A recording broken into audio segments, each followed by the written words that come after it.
un esprit curieux et avide de découvertes financières. Aujourd'hui, nous plongeons dans le fascinant monde de la psychologie de l'argent.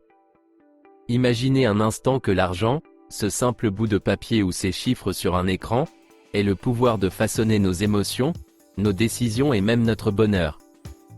À travers cette exploration en profondeur, nous allons décortiquer les mystères qui entourent notre relation avec l'argent, depuis les racines de nos croyances jusqu'aux mécanismes psychologiques qui guident nos choix financiers. Mais ce n'est pas tout. Nous allons également découvrir comment l'argent et le bonheur sont intrinsèquement liés, et comment la manière dont nous dépensons notre argent peut impacter notre bien-être émotionnel à long terme. Que vous soyez en quête d'éclairage pour gérer vos finances avec sagesse, ou que vous souhaitiez simplement plonger dans les tréfonds de la psychologie humaine, ce discours est fait pour vous. Alors, asseyez-vous confortablement, ouvrez grand vos oreilles, car nous allons explorer ensemble les complexités de la psychologie de l'argent, pour des décisions financières plus éclairées et un avenir plus prospère. N'oubliez pas de vous abonner à notre chaîne pour ne rien manquer de nos prochaines explorations captivantes. Maintenant, sans plus attendre, plongeons dans le monde intrigant de la psychologie de l'argent. Partie 1, les racines de notre relation avec l'argent. Dans cette première partie de notre exploration de la psychologie de l'argent, nous avons plongé au cœur des fondements qui forgent notre relation complexe avec cette ressource omniprésente. Nous avons constaté que nos attitudes et nos croyances financières sont profondément enracinées dans nos expériences familiales, notre éducation et notre environnement culturel. L'argent ne se limite pas à son aspect matériel, il est porteur de symbolisme et de valeurs héritées de nos familles et de nos cultures.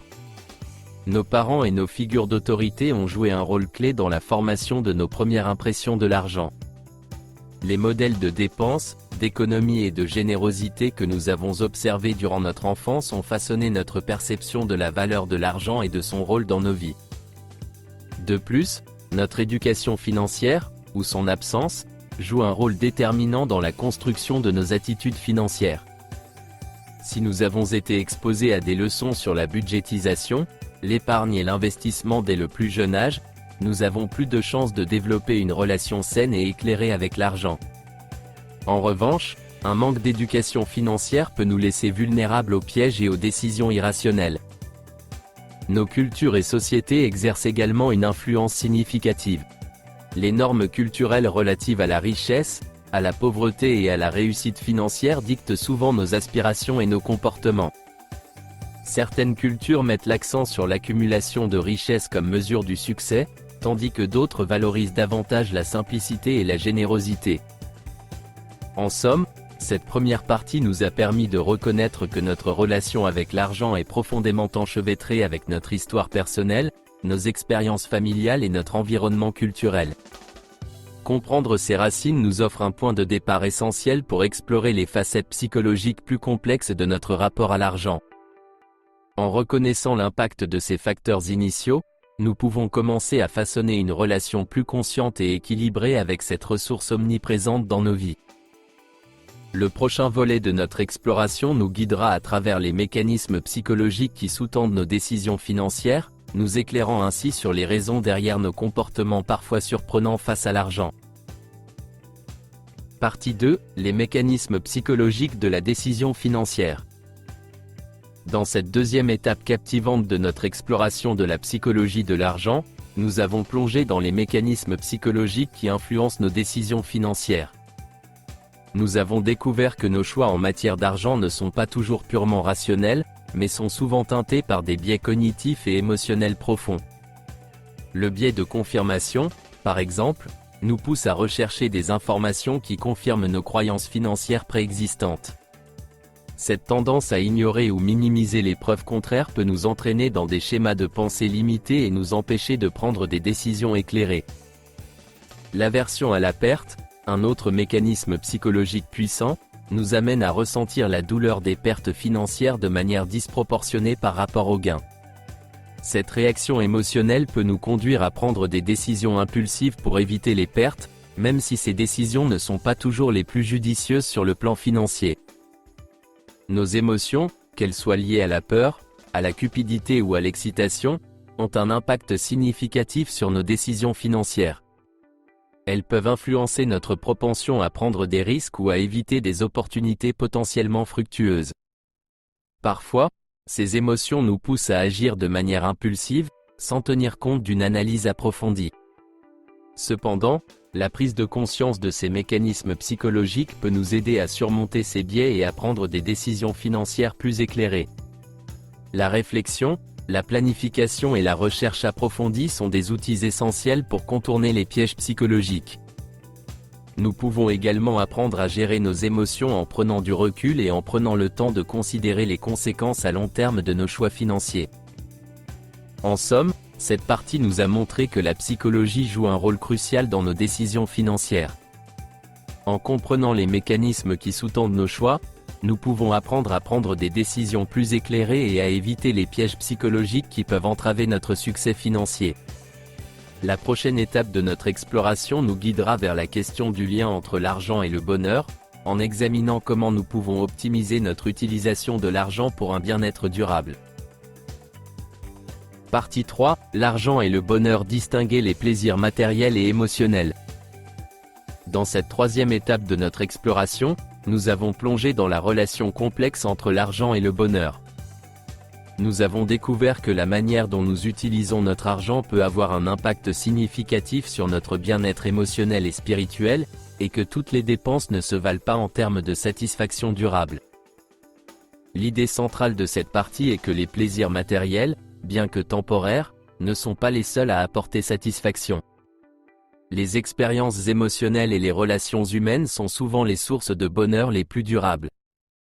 Les recherches ont montré que les achats axés sur les expériences, comme les voyages ou les activités culturelles, créent des souvenirs enrichissants qui continuent à nous procurer du bonheur à long terme.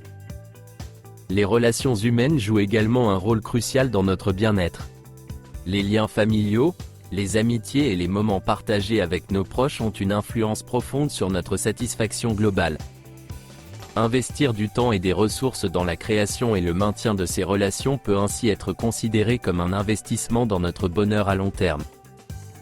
D'un autre côté, l'accumulation de biens matériels ne garantit pas nécessairement le bonheur. Les recherches ont montré que l'effet de l'adaptation hédonique nous amène à nous habituer rapidement aux nouvelles acquisitions matérielles, réduisant ainsi leur capacité à générer un bonheur durable. Par conséquent, une quête effrénée de richesses matérielles peut conduire à une insatisfaction constante et à une quête sans fin. En résumé, cette partie nous a rappelé l'importance de distinguer les plaisirs matériels des plaisirs émotionnels dans notre quête du bonheur. En comprenant que les expériences et les relations peuvent apporter une satisfaction plus durable que les biens matériels, nous pouvons ajuster nos priorités financières pour rechercher une richesse émotionnelle plus profonde. La dernière étape de notre exploration examinera comment gérer l'argent avec sagesse pour cultiver la sécurité financière et le bien-être à long terme. Partie 4, gérer l'argent avec sagesse, compétences financières et bien-être. Dans cette dernière étape cruciale de notre exploration, nous avons plongé dans l'importance de la gestion financière responsable et des compétences financières pour notre bien-être à long terme. Nous avons découvert que nos attitudes et nos comportements financiers ont un impact direct sur notre sécurité financière et notre qualité de vie. Nous avons abordé des défis communs tels que l'endettement excessif, la surconsommation et le manque d'épargne. Ces problèmes sont souvent le résultat de comportements psychologiques tels que l'impulsivité, la négligence des conséquences à long terme et le manque d'éducation financière. Cependant, avec une prise de conscience et un engagement envers le changement, nous pouvons surmonter ces défis et créer des bases solides pour notre avenir financier. L'éducation financière est un outil puissant pour naviguer dans le monde complexe des finances personnelles. En apprenant les bases de la budgétisation, de l'épargne, de l'investissement et de la gestion des dettes, nous acquérons la capacité de prendre des décisions éclairées et de prévoir notre avenir financier avec confiance. La gestion financière responsable ne se limite pas seulement à l'aspect matériel, mais s'étend également à notre bien-être émotionnel. Trouver un équilibre entre les besoins immédiats et les objectifs à long terme peut aider à réduire le stress financier et à promouvoir une tranquillité d'esprit. En conclusion, cette partie nous a rappelé que la gestion financière responsable est essentielle pour notre bien-être global. En développant des compétences financières, en évitant les pièges psychologiques et en adoptant des comportements responsables, nous pouvons cultiver la sécurité financière et créer une base solide pour un avenir épanouissant. Notre exploration approfondie de la psychologie de l'argent nous a permis de comprendre l'ampleur de son impact sur nos vies, de la formation de nos croyances à la prise de décisions éclairées, en passant par la recherche d'un bonheur durable. En embrassant cette connaissance, nous pouvons aspirer à une relation plus consciente et équilibrée avec l'argent, qui nous guide vers un avenir financier prometteur et un bien-être durable. Mes chers explorateurs du monde financier et de l'esprit humain, vous avez maintenant plongé avec moi dans les profondeurs de la psychologie de l'argent. Nous avons dévoilé les racines de nos croyances financières, exploré les mécanismes psychologiques qui guident nos décisions et découvert comment notre relation avec l'argent peut impacter notre quête du bonheur. Mais ce n'est qu'un début. Si vous désirez continuer à explorer les arcanes de la psychologie financière, à prendre des décisions éclairées pour votre avenir et à découvrir les clés du bien-être financier et émotionnel, ne manquez pas nos prochaines aventures. En vous abonnant à notre chaîne, vous vous assurez de ne rien manquer des futurs épisodes qui vous guideront vers une relation plus saine avec l'argent et une vie financière épanouissante. Je vous remercie d'avoir choisi de partager cette aventure avec nous, et je vous donne rendez-vous très bientôt pour de nouvelles découvertes enrichissantes. Prenez soin de vous, et n'oubliez pas, le savoir est la clé du succès financier et du bien-être. Abonnez-vous dès maintenant, et continuons à grandir ensemble.